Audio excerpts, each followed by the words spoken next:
Mortal Kombat was more than a video game adaptation. It was a bold, ambitious attempt to bring arcade violence, martial arts spectacle, and fantasy to the silver screen, at a time when Hollywood considered video game movies a punchline. The production of Mortal Kombat was a gamble, a high-stakes experiment blending East and West, practical effects and animatronics, with a cast assembled under challenging circumstances. By the end of the film's release, it not only succeeded at the box office, but also set a benchmark for how video games could be adapted, a rare victory in a genre littered with failures. The origins of the film trace back to the early 1990s, when Midway's developers were riding the runaway success of the arcade phenomenon. The digitized fighters and their exaggerated, almost cartoonish movements begged for a cinematic translation. Early pitches even envisioned Jean-Claude Van Damme in a starring role. Van Damme's martial arts charisma and Hollywood appeal seemed ideal. In fact, the creators designed Johnny Cage as a direct homage to him, the cocky, flashy martial artist whose moves mirrored Van Damme's signature kicks and splits. Yet negotiations fell through, leaving the role open and forcing the filmmakers to cast a lesser-known actor, Lyndon Ashby. Despite not being the original choice, Ashby imbued Johnny Cage with the same playful arrogance and over-the-top charm that made the character memorable. From development through casting and initial production demonstrates the ambition behind the film. Every choice, from actor to location to practical effect, reflected a desire to capture the arcade's energy while translating it into a cinematic universe that felt alive, brutal, and slightly fantastical. This was more than a movie adaptation. It was the culmination of a decade's fascination with martial arts, myth, and video game culture. Production logistics alone were a Herculean effort. While Outworld sets were built in California, the mystical temples were filmed in remote areas of Thailand, requiring the crew to transport equipment via canoes to some of the shot locations. Also, much of the Eastern movie crew were also not used to the demands of a Hollywood schedule. Not to mention the language barriers and difficulties in shooting on some of the locations didn't make it easy.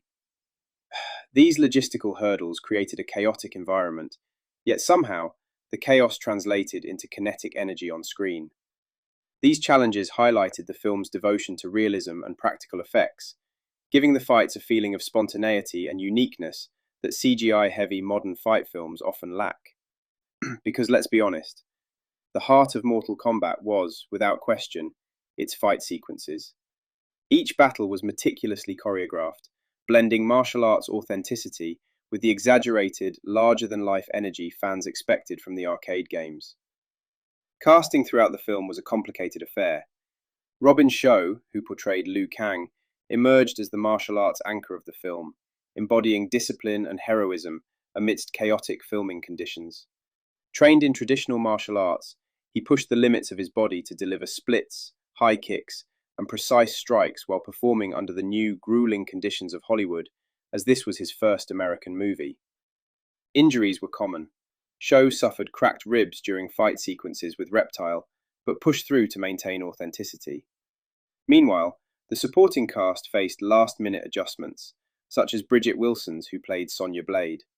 Her preparation was minimal, yet she delivered fight scenes that rivaled the principal male actors, emphasizing the film's commitment to action realism. Perhaps the most iconic last-minute addition to any film was adding Reptile to this one.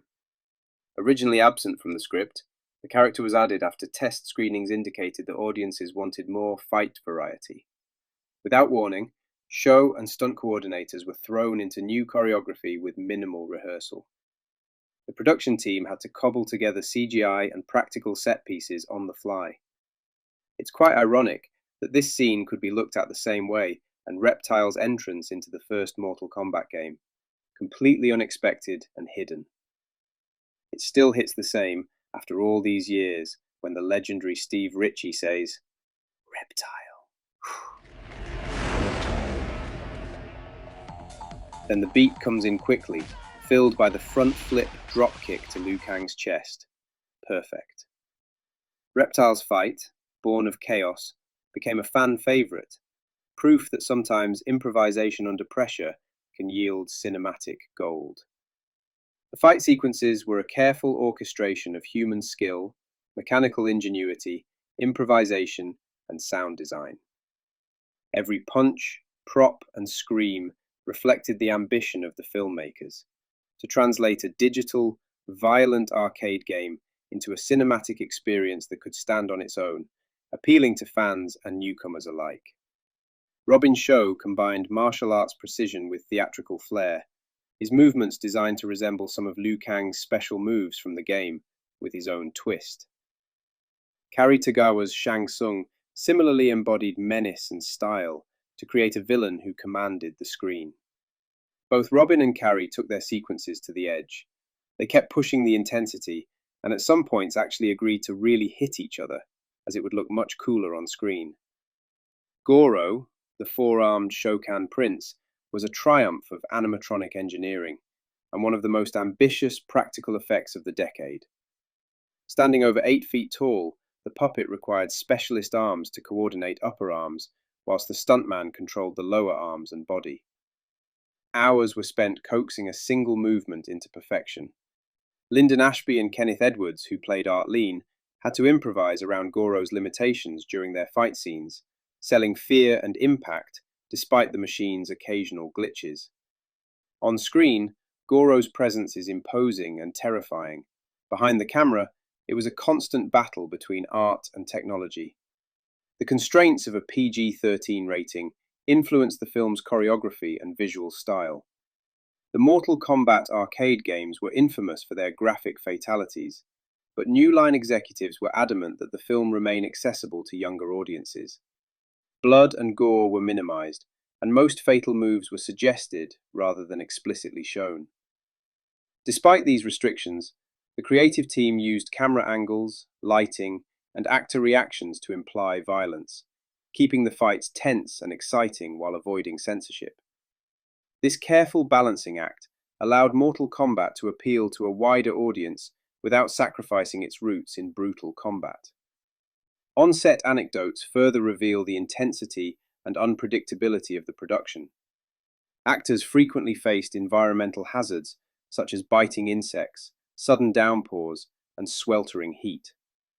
Bridget Wilson dislocated her shoulder during a fight sequence, but refused to halt shooting as she had already turned the role down once due to a scheduling conflict and was not about to let it go again. She adapted her movements on the fly, demonstrating resourcefulness that belied her limited training time. Lyndon Ashby often had to sell Johnny Cage's arrogance and humour in the middle of exhausting fight sequences, blending character development seamlessly with physical performance. Christopher Lambert, cast as Raiden, had a unique challenge. Known primarily for Highlander, he carried a stoic charm that sometimes clashed with the film's exaggerated martial arts style.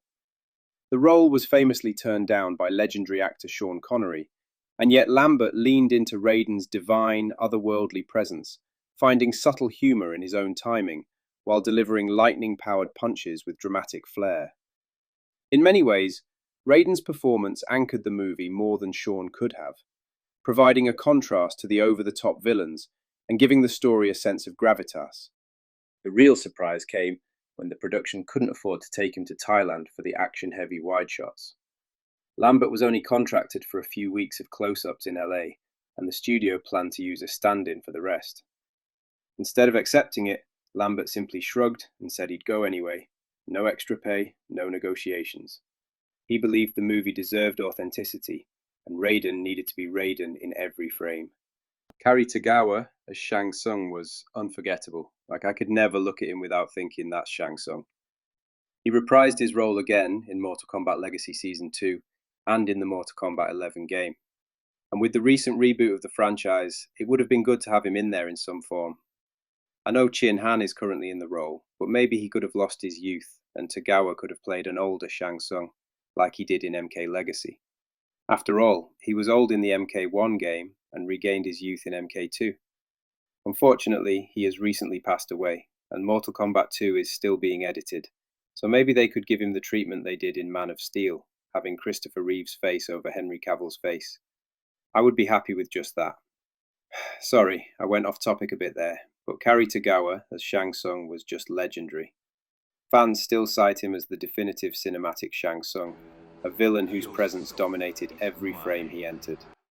One of the most fascinating aspects of Mortal Kombat is the way in which the lore is already out there through the early games, and we watch the film to see it in live action. Despite there being a tournament for the survival of the Earth realm, and Goro being Shang Tsung's champion, there were a lot of changes, but because the movie was so good, we kind of just looked past them.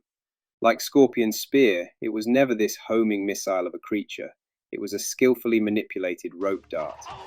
Sub-Zero requiring 10 minutes to fill a room full of ice rather than just blasting Liu Kang like he did to the unnamed henchman earlier in the film. None of that mattered. It even created its own mark on the franchise and adding to MK lore. We now have an Australian Kano, rather being Japanese-American, which he was originally in the early games. Techno is acceptable to play in a Mortal Kombat game or movie. Even some of Tagawa's lines that have been quoted by fans have made it into the later video game editions. We also have sea elements from the games incorporated to the movie. The fight between Liu Kang and Reptile, when Sho was executing the bicycle kick, a direct homage to the arcade classic MK2, which later was more closely replicated in MK9 and MK11. Similarly, Johnny Cage's exaggerated signature moves, the shadow kick and split groin punch, were lifted straight from the digitized sprite animation which originally came from the character's inspiration, Jean-Claude Van Damme. Fans love these little nods because they create a bridge between the film and the games, showing that the creators respected the source material even while adapting it for cinema. They unfortunately couldn't find this energy 2 years later in the sequel, Mortal Kombat Annihilation, which highlights how much the first film's cast and crew contributed to its success. Annihilation recast major roles and leaned heavily on more characters, at the expense of what the first film was built on. The first film's careful balance of humor, spectacle, and dedication to practical stunts gave it staying power, something that the sequel's hurried execution lacked. The first film set the bar that even today, subtle callbacks in the 2021 Mortal Kombat reboot pay homage to the 1995 film. The reboot's choreography, cinematic style, and visual nods, like the remix of the iconic theme. The 1995 movie set the standard, proving that a video game adaptation could be more than a gimmick. It combined talent, ingenuity, and sheer determination into a world that felt alive and dangerous. Every performer, from Lambert's stoic Raiden to Tagawa's magnetic Shang Tsung, contributed to an ensemble that gave the film its enduring charm. Behind the scenes, chaos and ingenuity were inseparable, producing an arcade-inspired spectacle that fans still revisit over 30 years later. The movie's released in August 1995, and with a modest $20 million budget, the film smashed expectations. It debuted at number 1 at the box office, raking in over $23 million in its opening weekend, holding the top spot for 3 straight weeks. By the end of its theatrical run, it had earned $122 million worldwide, a staggering figure considering the skeptics who thought a video game movie could never succeed. What's remarkable is that the film achieved this without relying on heavy gore or adult content that the games were famous for. The studio, wary of an R rating, demanded a PG-13 cut. The blood was muted, the violence stylized, and the language softened. And yet, the movie retained its intensity. The choreography, stunts, and over-the-top characters delivered a visceral punch that appealed to fans. It proved that a video game movie didn't need explicit gore to succeed. It needed spectacle, passion, authenticity, but most of all, a killer soundtrack. The soundtrack played a pivotal role in cementing Mortal Kombat's legacy. Composed by George S. Clinton, it blended orchestral swells with techno beats, perfectly matching the on-screen energy. From Scorpion and Sub-Zero's dramatic entrance to Scorpion and Johnny Cage's battle in the forest, the music elevated the fight sequences, turning the theatre experience into a quasi-concert. Arcades, clubs, and even bedrooms replayed the beats, making the soundtrack as integral to Mortal Kombat's identity as the characters themselves. In a way, the music gave fans another way to interact with the world of Mortal Kombat, long after the credits rolled. Sound design amplified the intensity of the fights. Every punch, kick, and grapple was accented with booming effects, reinforcing the impact and maintaining the arcade feel. Combined with Clinton's techno-infused score, the fights were as much an audio experience as a visual one, drawing viewers into a multi-sensory spectacle that helped embed Mortal Kombat in 90s pop culture. Fast forward to the 2021 reboot, and you see echoes of the original. The reboot leans more into brutal R-rated violence, tighter choreography, and a contemporary cinematic style. Yet, it still borrows heavily from the original's template. Practical fight sequences, character-driven moments, and respect for the source material.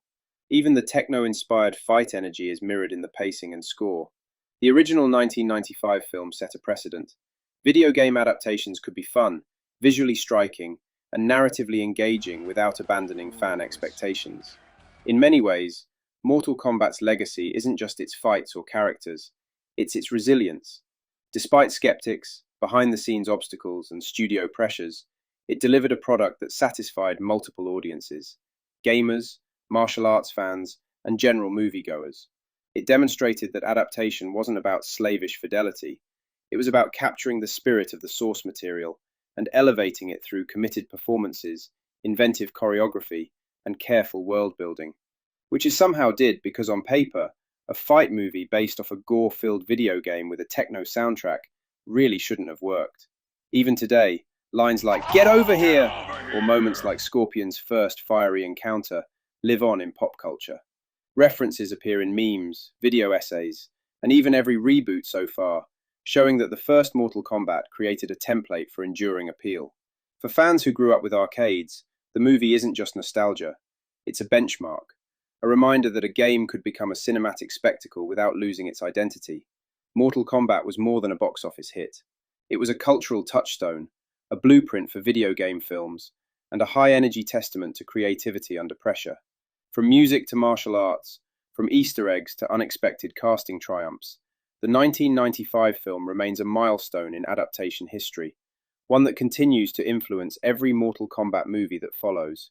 In the end, Mortal Kombat remains one of the most iconic video game films ever made.